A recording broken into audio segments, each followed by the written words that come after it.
Donald Trump, US President, has urged India and Pakistan to exercise restraint. Listen in to what Donald Trump said, and he has also offered to help de-escalate the tensions between the two countries. My position is I get along with both. I know both very well, and I want to see them work it out. I want to see them stop. And hopefully they can stop now. They've gone tit for tat. So hopefully they can stop now. But I know both. We get along with both the countries very well.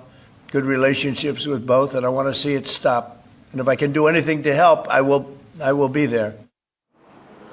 And joining us now is Ambassador Rajiv Dogra. We also have Pankaj Singh, former Deputy NSA. Good morning to you, Ambassador Dogra.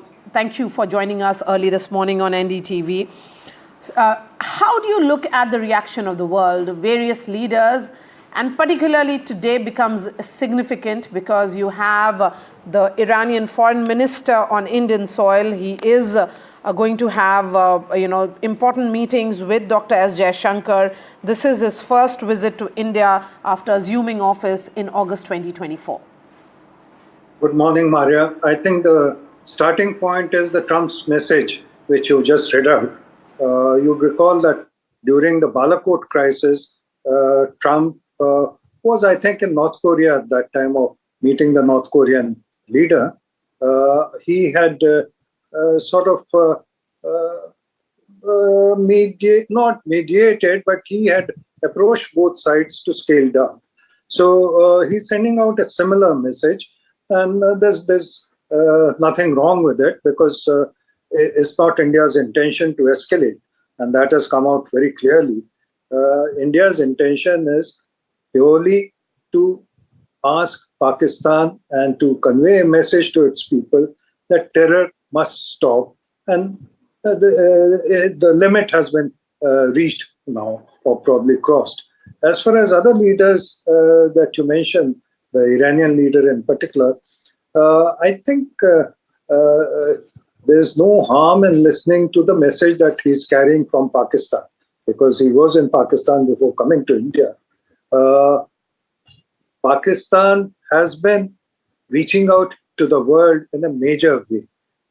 Its representatives have been on media, Western media in particular, and giving their propaganda version of the events. So let's see whether they are giving a different version and a different message to the Iranian foreign minister. But the principal point is that if the hostilities which happened because of the Pahalgam terror strike, even if they cease, does Pakistan mend its ways and does it stop the acts of terror that it has been perpetrating on India for the last 35 years? What if it goes on another adventure or misadventure and strikes again? So that's the principal issue that we have to ask the world leaders and to ask also the Western media, which seems to be hyperactive.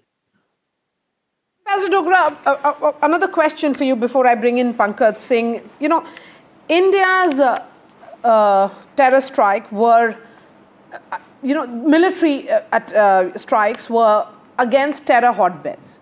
There was no Pakistani military installations which were directly targeted. The message from India is very clear. No civilians targeted. The strikes came in the middle of the night, in the dead of the night, so that the civilians are not out. So it was very, with great degree of precision, it was calibrated, calculated. That was the intent with which it was carried out. India waited for 15 days before avenging the murder, the cold-blooded murder of those 26 innocents. Do you see the world getting that message from the envoys of all the countries being taken on board by External Affairs Ministry soon after the killing which happened on 22nd to now? Has India communicated effectively to the world that we are victims and Pakistan is the aggressor, they are the perpetrators? Good question, Maria. I'll answer at two levels. First, at the leadership level in India, and second, about the media level abroad. As far as leadership level is concerned, you'd recall Prime Minister Modi had reached out to most of the important leaders of the world well before our strike or counter strike. Even after the event, Prime Minister Modi, External Affairs Minister, and National Security Advisor informed various countries as to why the strikes were necessary. And you'd also recall that over the last 2-3 days, no country has said why these strikes. In fact, almost every country except for Turkey has said that yes, terror must be eliminated and India has the right to strike at the sources of terror, which is exactly what India did. As far as foreign media is concerned, I think a little more needs to be done because Pakistan, as I said, has been hyperactive. And the opinion makers of the world who are sometimes influenced by the media, they also need to be sort of educated on why India had to do the strike that it did and why India has been suffering and may continue to suffer. As you recall, Foreign Secretary hinted at it, that our intelligence sources are telling us that there may be more strikes in the offing. So virtually, India had no options left. So I think, by and large, countries are with us because we had reached out, our leadership had reached out before the event and after the event.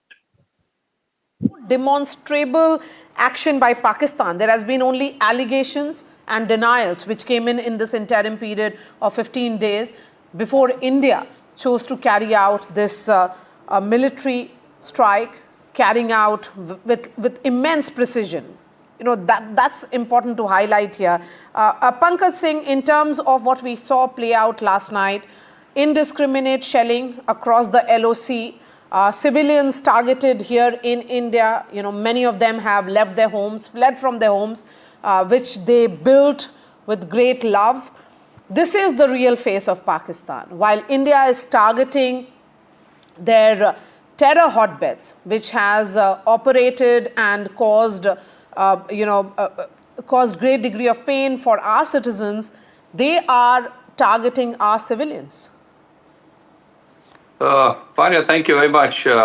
It is no surprise of the actions that Pakistan is indulging into in a continuous manner. What started with, whether you talk of Mumbai Blast, Uri, or Pulwama, or the recent Pahalgam, the brutality, the brazenness with which innocent tourists and not involved in any kind of anti-Pakistan or anti kind of maneuver or talking were murdered cold-blooded in front of their ladies and jinka Sindoor mita diya gaya. And I think it was a very befitting reply by India to call the operation as Op Sindoor to get their honor, get their respect back again. So it comes as no surprise. Pakistan is continuing to do so in absolute contrast to what you also talked about and what our two brave Indian Army and Indian Air Force ladies briefed the press about. We did show the video footage of our photographs, wherein we showed that only very specific buildings, specific targets, and specific hideouts had been targeted by precision munitions. And there was no civilization, there was no habitation nearby at all. And this was so clearly brought out in the video shown.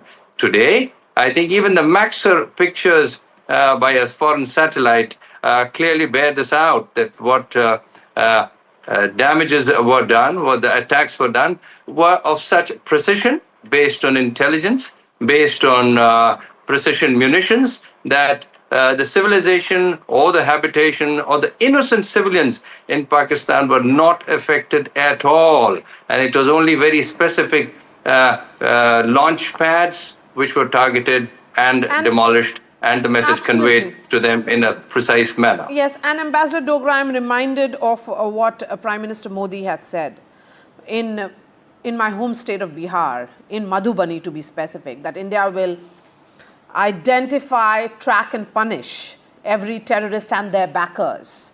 We will pursue them to the ends of the earth. Those were not hollow words. This is the Prime Minister who has displayed that political will, and that is being lauded by even the opposition here. Well, exactly, because enough is enough. And that is what Prime Minister was conveying, that we cannot be the terror victims of the world for Pakistan to come and attack whenever it chooses, wherever it chooses. So that has to stop. That was a clear message from Prime Minister. And I think the first reaction to that from Indian side was the entire issue of Indus Waters Treaty, which I must tell your viewers, and I've written one full chapter in my book, Where Borders Bleed, on this, that this treaty was imposed on us when we were financially insecure, and after great persistence by America, which at that time was wooing Pakistan for strategic reasons that it imagined would give America great dividends. There is no treaty in the history of the world which is as generous as the one that India was forced to sign at literally financial gunpoint. Secondly, there is no treaty in the world which cannot be revised because of changed conditions like increased population, increased agricultural requirements, glaciers melting, climate change. So India is well within its rights to revise, put in abeyance, suspend, or even abrogate Indus Waters Treaty, because it was an unfair, unequal, and mischievous treaty imposed on India. So Prime Minister has taken absolutely the right step, and I think we should persist with it, because unless the Pakistani public realizes the damage that its army is doing by continuing the terror strikes, those terror strikes are not going to stop, because that is a weapon of choice that army has employed for the last 35 years. Once the Indus Water Treaty waters are diverted or used to the fullest extent by India, there will be consequences for agriculture in Pakistan. And that is when the public in Pakistan would start protesting and also demanding answers from Pakistani army. So I think we are taking the right steps. The only suggestion I have is we must persist with the persist. I think that's a suggestion that's perhaps the entire External Affairs Ministry would be watching very, very closely. Thank you so much for joining us, Ambassador Rajiv Dogra and Pankaj Singh, former Deputy NSA.